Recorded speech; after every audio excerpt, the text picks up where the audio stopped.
Good evening and welcome to the evening news for today, Thursday, June 9, 2022. I am Jemima Holmes. Thank you for tuning in. Now let's take a look at some of the lead stories tonight. 25-year-old woman murdered, dumped overboard. Suspect confesses. Government working to address bottlenecks on roadways, says Minister Indar. Scotiabank no longer selling to TT's First Citizens Bank. Inland shrimp farmers asked to upgrade as production triples, and Venezuela attempts to delay ICJ judgment but forced to join judicial process. Now for the news in detail. Police are investigating the brutal murder committed on a 25-year-old woman who worked as a cook at a village along the Puruni River, Region 7. Residents apprehended the man who committed the heinous act after he admitted to robbing the woman before killing her. It is also suspected that the woman was raped before she was murdered. The woman's family is left longing for answers. Amar Prasad has our lead story tonight. That is 25-year-old Miriam Edwards, a mother of two of St. Cuthbert's Mission. The woman was working as a cook at Kumang Bakdam, Puruni River, Region 7, Cuyuni, Mazaruni. Crime Chief Wendell Blanham revealed to this newscast that today a report was received that residents in the area apprehended a man who admitted to murdering the woman and then dumping her body overboard. Reports are that the man robbed the woman of a quantity of gold before committing the act, and it is suspected that he also raped her. Upon receiving the report, ranks were dispatched to the scene where the woman's nude body was recovered from the river. As investigations continue, the woman's family is left perplexed as to what transpired. The woman's sister, Sarah Edwards, who resides in Brazil, said she last heard from her sister on Tuesday. She tell me she coming home, but the last word she tell me, but I didn't know things were happening bad to her. The woman is unsure of what exactly transpired that led to her sister's brutal murder, and she wants answers. I have a phone call from a lady. She called me and she said me, oh, your sister dead. She called me and then she got robbed. That's all I hear. She called me and tell me. Edwards was the mother of two girls, aged 8 and 6. For the evening news, Amar Prasad. Local public health authorities are currently on the lookout for various waterborne diseases, as the country is likely to experience intensive flooding amid this period of heavy rainfall, compounded by the passage of the tropical wave.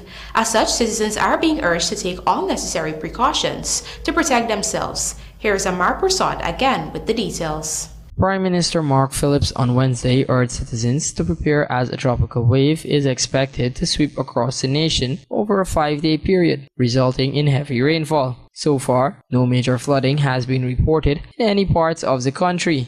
To date, Regions 9 and 10 were considered the most severely affected areas. Health Minister Dr. Frank Anthony has cautioned that as the heavy rainfall persists and flooding becomes inevitable in some areas, the risk of contracting a waterborne disease becomes higher. As such, he says the Health Ministry is on the watch for waterborne illnesses such as rashes caused by contaminated water. In addition to water being contaminated, we also have to look out that children and other persons might be walking in,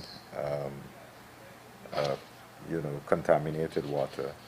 And in many instances, if you're in contaminated water, it can cause some kinds of skin infections, skin irritation.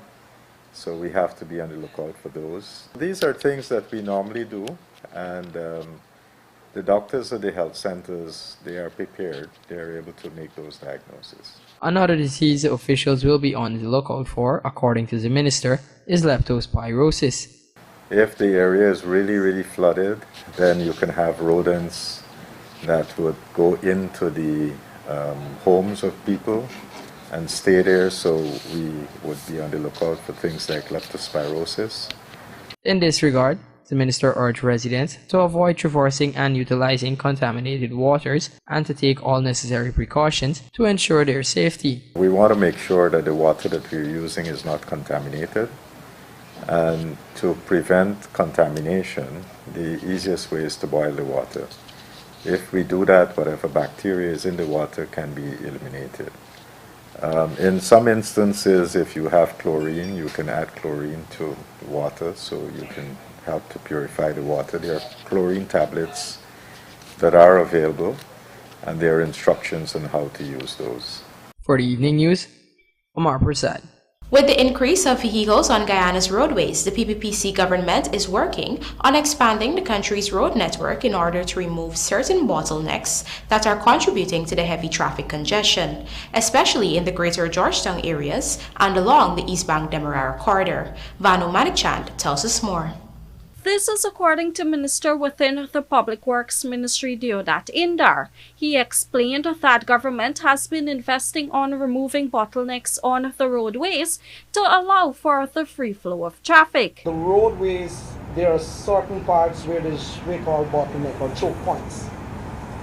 There are a number of them. Grove to Good Success is one of them. We have EXXONMOBIL now with the new highway open, the EXXONMOBIL Bush Road coming out is another choke point, and they have some across the city. We have tried our best to spend monies to open out those choke points so that people can move, more stations can be set up outwards because most things are on the main thoroughfare. According to the Public Works Minister, already government has been conducting works along the East Bank Demerara corridor. So as you know, we are building the highway at the back, connecting to Diamond, and then that will further lead straight up to the airport. We're also widening that choke point by Grove to Good Success, but paving it straight to the airport. I believe by the end of the year, we're supposed to be able to finalize financing and go out to tender for, it's in the budget as well too, the repaving from Susai to Linden. Minister Indar added too that similar works are being undertaken in the outskirts of Georgetown. Another choke point is by La Penitence Market in that area where they have to turn left or either go straight or go into our Boys Town. There's a tender out right now to widen that into 3 lanes. 2 lanes going in and another small lane going where the houses are. There was a tender only recently to open up another artery to bring traffic out of the town. So through the Cemetery Road, we are widening that to make that, at least I think it's 2 to 3 lanes will go there. But going to be wider surface, it's 3 lanes, wider surface, so that you can bring more traffic into the back road so that it can come out. We're also in the mornings, if you come from the East Coast and you're coming and you're going around the Russian embassy there's a choke down there too. Traffic, got people in the car cussing every day. We put out a tender to move and open, at least we'll have 4 lanes coming from Conversation Tree, and it's going to use that area there by Camerville there, and over on the other side there is a reserve there. It's going to have 4 lanes coming there to come into where Jury Lane is to join back to Sheriff Street.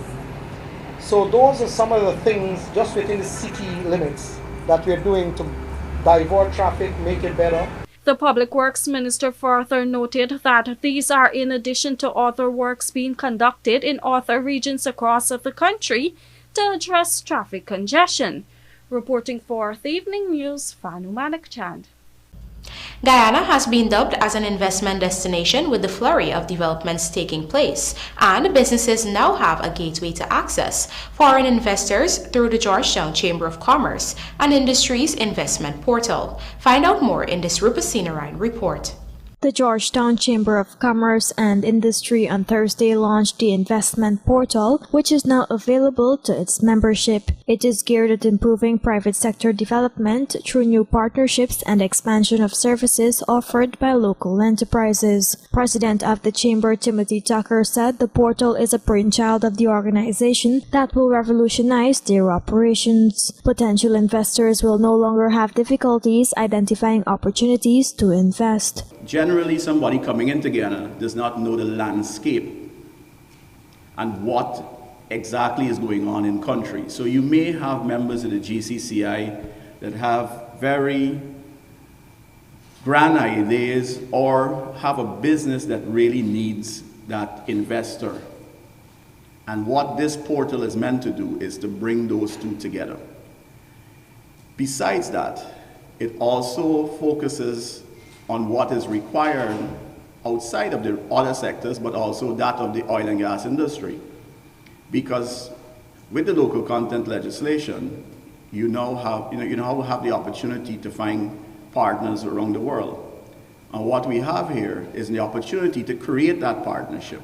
Chief Executive Officer of GoInvest, Dr. Peter Ramsarup, remarked that Guyana will keep expanding and thus creates the environment for new ventures and partnerships. As the transformative agenda moves apace, businesses will need to match the development of the country. With the local businesses now putting this information in the portal makes it so much easier to push for consortium, joint ventures, and various partnerships. And I sit in my office and listen to many investors as they come in and they ask, who do I recommend? And in government, we tend not to try to recommend any business because it's not our job to validate, and it's easier now. I've done it in the past. It's easier now to push it all to the chambers.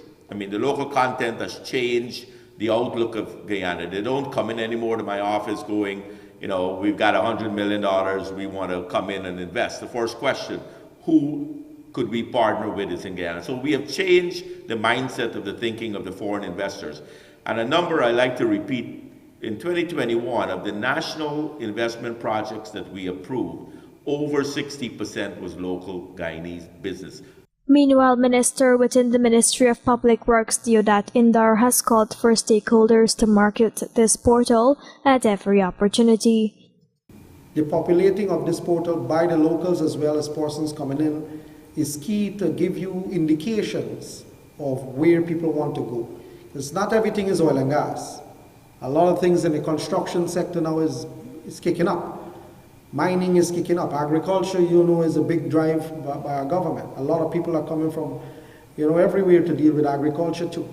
There are just a few I've spoken about. But if you look at it, it can be what you call the proximate cause for, cascading development around. To get involved in this network, businesses can easily register to become a member of the chamber, where a vetting process will follow. Legitimate members can use the interface where they can upload their business proposals and objectives to find potential investors.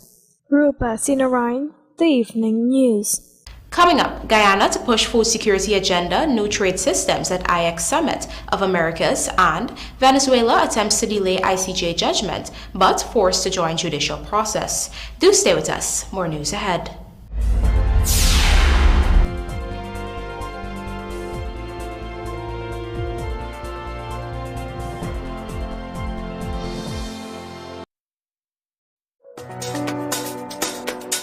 Our virtual Chick Chick game today and get a chance to win big. With over 450 draws, 3 dices, and 52 bet types to choose from. You can also be a winner with SuperBet. Visit www.superbet.gy or any one of our agents closest to you. Play responsibly. Terms and conditions apply. Must be 18 years and over.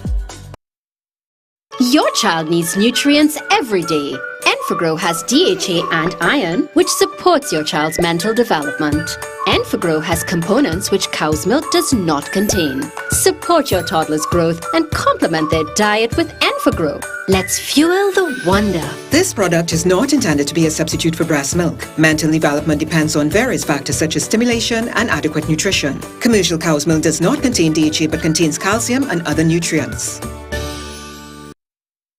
Planning a cleanup? We can help. Sevon's Waste Management skip bins can be provided for home renovation projects, yard cleanups, or construction sites. It's simple. Step 1, just pick up the phone and give us a call. Step 2, we deliver the skip bin size of your choice. Step 3, load the skip with all of your junk. And finally, Step 4, we take it all away. It's that simple. Bins are also available in various sizes, so there's no job that's too big or too small. Call Sevon's Waste Management today at 218-1455 or 218-1150.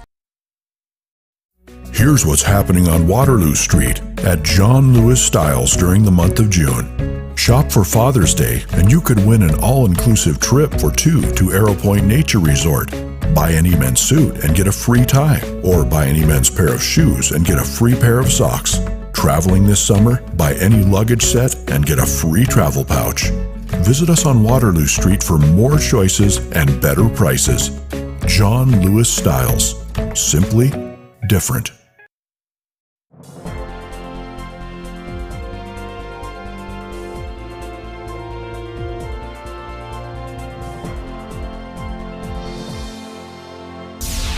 Welcome back. You're watching the Evening News. The purchase and sale agreement between First Citizens Bank Limited and the Bank of Nova Scotia for the sale of Scotiabank's retail operations in Guyana has expired, and the agreement has been terminated in accordance with its terms. This was announced in a notice published by First Citizens Bank Limited, a Trinidad-based institution, which stated that it remains resolved to advance its geographic diversification and digital transformation strategies. In a statement of its own, Canadian-based Scotiabank says it remains committed to providing the highest level of customer service and quality banking solutions to its customers in Guyana and across the Caribbean. For several years now, Scotiabank has been trying to exit the Guyana market. In March 2021, it had announced that it had agreed to sell its operations in Guyana to First Citizens Bank, while the Canada-based multinational bank had said that the agreement was subject to regulatory approval and customary closing conditions. The Guyana government had described the announcement of the sale as premature and inappropriate, since Scotiabank did not follow the necessary regulatory process for such transactions. Scotiabank had previously attempted to sell its operations in Guyana to Republic Financial Holdings Limited in 2019, but this was halted after the Bank of Guyana, having done its assessment, found that if the transaction had gone through with RBL, which is already operating in Guyana, it would have jeopardized the local market. We now tell you that President Dr. Irfaan Ali is leading a delegation from Guyana at the 9th Summit of the Americas in the United States, and according to the head of state, there are a number of issues on the agenda to be discussed at the forum, including food security and a new and revamped trade system, all of which Guyana will be pushing for. More in this Vanu Manikchand report. On the sidelines of the Summit of the Americas, President Dr. Irfaan Ali explained during an interview with the local news agency Newsroom that Guyana will be advocating for changes in a number of areas, including a new trade policy that will bridge the gap between various developing countries. He noted that these issues need to be dealt with in order to address the issue of sustainability and resilience. Other important issues on Guyana's agenda include food security, transnational crime, inequalities, and democracy, the president stated, while noting that Guyana is not playing a small role in all of these areas. The Summit of the Americas is being held from June 6th to 10th under the theme Building a Sustainable, Resilient, and Equitable Future. President Ali arrived in LA, California on Tuesday night, accompanied by First Lady Arya Ali, Minister of Foreign Affairs and International Cooperation Hugh Todd, Foreign Secretary Robert Prasad, and Ambassador George Talbot. On Wednesday night, the opening ceremony was held, during which President Ali met and had a photo op with the U.S. President Joe Biden and the U.S. First Lady Jill Biden. He also met with other CARICOM leaders and took part in celebrations of the 50th birthday of Prime Minister of Dominica, Roosevelt Skerrit. Through the summit, leaders from the North, Central and South America and the Caribbean are expected to explore economic relationships and common goals for the Western Hemisphere. Discussions are forecasted to cover topics such as democracy, clean energy, digital transformation, climate change, migration, recovery from the coronavirus pandemic, building resilience, and boosting economic growth. A number of initiatives are expected to be launched in some of these areas. Guyana has so far emerged as a leader in regional food security, chairing the Caribbean Community Special Ministerial Task Force on Food Production and Food Security, and hosting the recently concluded Agri-Investment Forum and Expo under its 25 by 2025 strategy, which has its genesis in the Guyana government's aggressive campaign to dismantle regional barriers to agricultural trade. President Ali has said that in the next 4 years, with the assistance of more diversified crops, efforts would be undertaken to reduce CARICOM's high food import bill by 25%. Reporting for the Evening News, Vanu Manikchand. Inland shrimp farmers in Berbice have been provided with information on upgrading strategies for the sector as the Ministry of Agriculture and the Food and Agriculture Organization seek to further develop the local industry. Our Berbice correspondent Andrew Carmichael reports.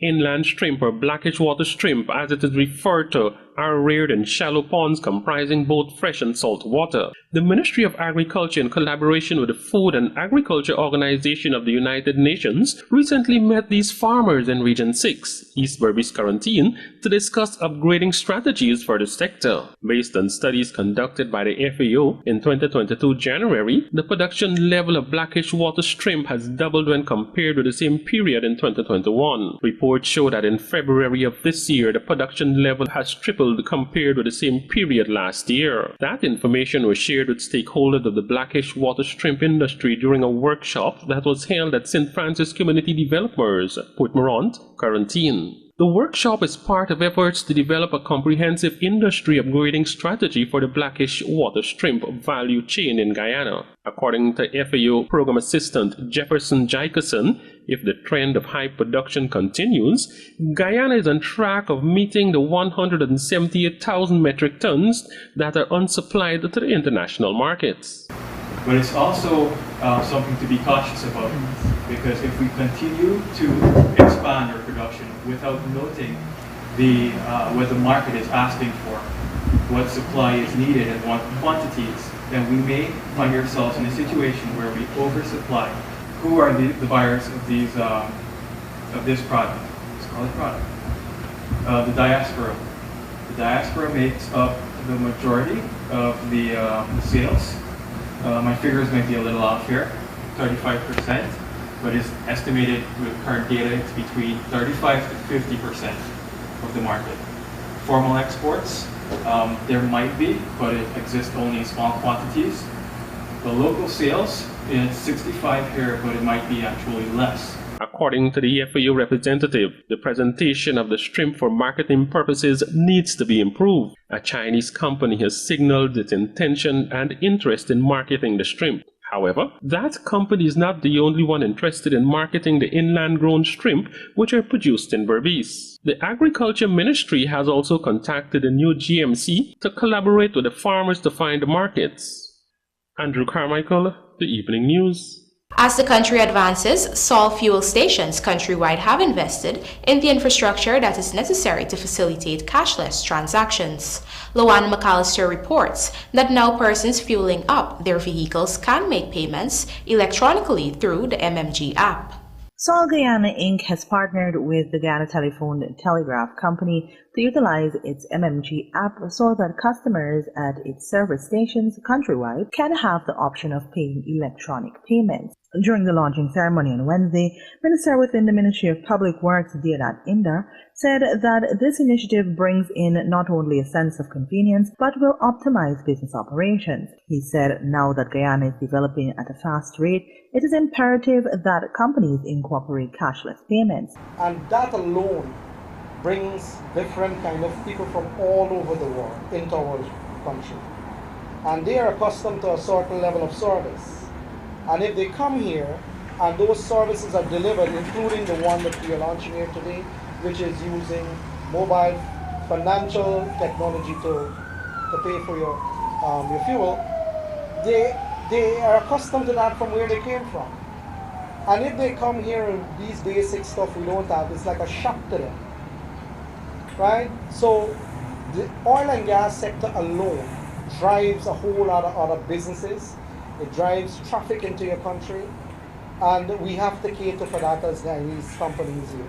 The minister also expressed his hope that other organizations will join the bandwagon and offer this option to customers. The river transportation also needs this kind of system too. The booking system as well, the river transport to deal with people moving into Region 1, into the Essequibo Islands, into Suriname and Bartik and so on, needs that kind of thing as well, where we can book online to get that, right, and pay online to get that. So I'm just giving you a brief synopsis of where we are going as a country, and don't let the naysayers tell you different. Look around for yourself. Be a judgment of your own. Go and look for yourself and see for yourself. Meanwhile, the general manager of Sol Guyana Inc., Carl Carbon, said the company decided to offer the cashless option in light of the pandemic. He said cashless payments will reduce the physical contact with its staff and customers, guaranteeing the safety of everyone's health. We at Sol Guyana Inc. are indeed happy and proud to be the first fuel retailer in Guyana to accept MMG payments and to join with the MMG family in this effort. Luana McAllister for the Evening News. After refusing to join the proceedings since 2018, Venezuela is finally participating in the border controversy case before the International Court of Justice, after it filed an objection that has delayed the substantial hearing. Amar Prasad tells us more. In a statement issued on Wednesday, the Foreign Affairs and International Cooperation Ministry said it received a letter from the Registrar of the World Court advising that the government of Venezuela has submitted preliminary objections to the admissibility of the case before the court regarding the attributable award of the 3rd of October 1899. Guyana approached the World Court in 2018 seeking a final and binding judgment to reinforce that the 1899 arbitral award remains valid and binding on all parties, as well as legal affirmation that Guyana's Essequibo region, which contains much of the country's natural resources, belongs to Guyana and not Venezuela. The Spanish-speaking nation had initially refused to participate in the proceedings and had even challenged the court's jurisdiction to hear the matter. But in December 2020, the ICJ established that it has the jurisdiction to hear the substantive case, something which Venezuela did not accept. However, the Foreign Ministry said Venezuela is now being forced to participate in the proceedings. It noted, by its actions, the Venezuelan government now joins the judicial process, which Guyana had always urged it to do, a step that Guyana welcomes, confident of its validity of its position on the merits of the case. The ministry further recognized that the rules of the procedure of the ICJ allow for such an objection to be lodged and considered by the court, and that, as a consequence, the proceedings on the merits of the case are suspended until the court rules on the preliminary objections. It was noted that the Guyana government will submit its observations with dispatch as soon as the court advises of the time by which it expects to receive them. Nonetheless, the Foreign Ministry pointed out that, at all times, Guyana has steadfastly adhered to the rule of the international law and the rules and the procedures of the ICJ with regard to this matter, and will continue to do so. The ministry stated in the missive, observing that Venezuela had previously not recognized the jurisdiction of the court to consider the case. The Ministry of Foreign Affairs and International Cooperation also notes that by submitting an objection at this advanced stage of the proceedings before the ICJ, the Venezuelan government is patently engaging in an effort to delay the court's final judgment on the merits of the case. For the Evening News, Amar Prasad. And now for a look at the bridge reports. The Demerara Harbor Bridge is scheduled to be closed on Friday, June 10, 2022 at 4 hours for a period of 1.5 hours, and then again at 10 hours for a period of 1 hour. Meanwhile, the Berbice River Bridge is scheduled to be closed on Friday, June 10, 2022 at 12 hours 45 for a period of 1.5 hours. Centurion Hope disappointed with results in first West Indies versus Pakistan ODI and 10 chess players selected for FIDE Olympiad in India. Details of these stories and more in the Sportcast sponsored by MacCorp, coming up on the other side of the break.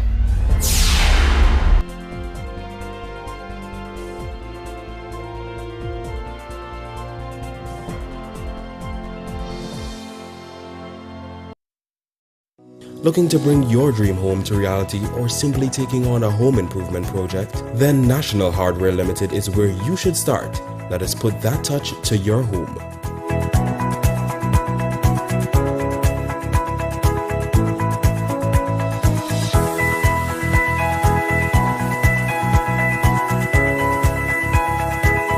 Choose from over 1,000 Berger Paint original hues for any surface.